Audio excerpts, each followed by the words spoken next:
Keeping your text messages protected from hackers and eavesdroppers has become a major issue. The government says it occasionally needs access to some of these messages to investigate criminals and terrorists, but tech companies see that as a potential violation of privacy.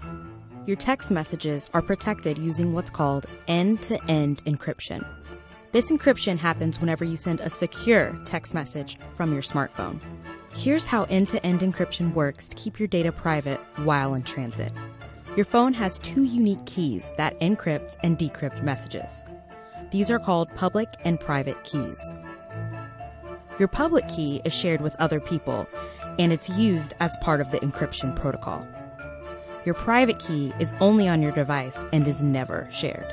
When two people want to securely chat, they use a combination of public and private keys to create a temporary shared key. Let's look at how this works.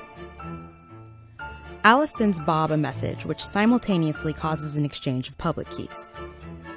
Both Bob and Alice use the other person's public key combined with their own private key to create a temporary shared key. They then use this shared key to encrypt messages to each other, and their public keys are used to confirm that those shared keys are authentic. The shared keys are being erased and regenerated constantly, which ensures that Bob and Alice's conversation cannot be decrypted in the future. An eavesdropper could see that Alice and Bob exchanged messages. But because the eavesdropper doesn't have Alice or Bob's shared key, these messages can't be decrypted.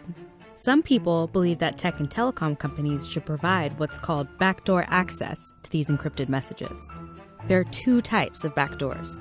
The first type is a list of private keys that would allow the company access to encrypted messages, so they could deliver these messages to an agency such as the FBI.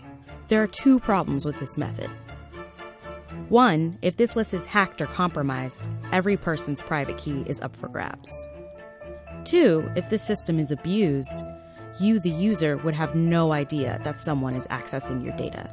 The second type of backdoor is for tech companies to deliberately build a weakness or flaw into the encryption formula that would allow law enforcement to access the messages on a case-by-case basis.